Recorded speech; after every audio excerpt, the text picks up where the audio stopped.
আসসালামু আলাইকুম ওয়া রাহমাতুল্লাহ।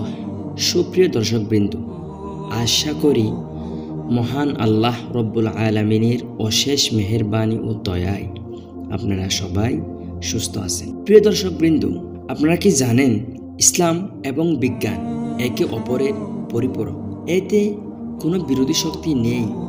আজ আমরা জানব কিভাবে ইসলামের আলো ও বিজ্ঞানের সত্য একসাথে আমাদের জীবনে প্রভাব ফেলে, তারা কিভাবে একে অপরের পরিপূরক। নাম্বার 1, ইসলাম বিজ্ঞানকে উৎসাহ করে।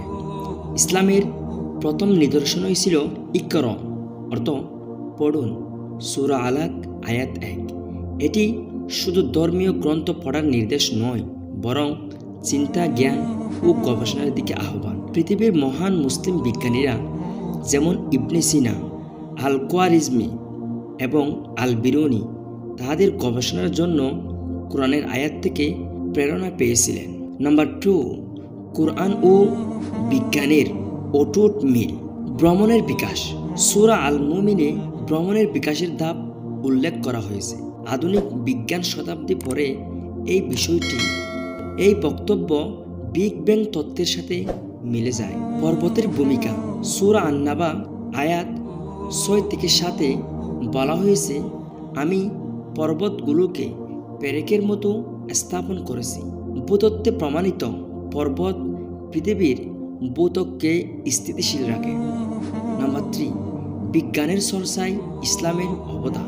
ইসলামের স্বর্ণযুগে মুসলিম বিজ্ঞানীরা গণিত, চিকিৎসা বিজ্ঞান, রসায়ন এবং জ্যোতির্বিজ্ঞানে উল্লেখযোগ্য অবদান রেখেছেন। আল খোয়ারিজমি গণিতের অ্যালজেব্রা ভিত্তি স্থাপন করেছেন। প্রেসিনা চিকিৎসা বিজ্ঞানের উপর প্রথম পূর্ণাঙ্গ বই লিখেছিলেন। নাম্বার 4, বিজ্ঞান ও বিশ্বাসের সামঞ্জস্য। প্রিয় দর্শক, বিজ্ঞান আমাদের সৃষ্টির জটিলতাকে ব্যাখ্যা করে, আর ইসলাম এই সৃষ্টির উদ্দেশ্য ও স্রষ্টার পরিচয় দেয়। প্রিয় দর্শক, ইসলাম আর বিজ্ঞান একে অপরের শত্রু নয়, বরং একসাথে কাজ করে মানবতার কল্যাণে। আমরা যদি ইসলাম ও বিজ্ঞানের মধ্যে এই সাদৃশ্য বুঝতে পারি, তাহলে আমরা পৃথিবীকে আরও সুন্দর ও জ্ঞানময় করতে পারবো ইনশাআল্লাহ। আল্লাহ তাআলা আমাদের সবাইকে সঠিকটি বোঝার তৌফিক দান করুন। আমিন।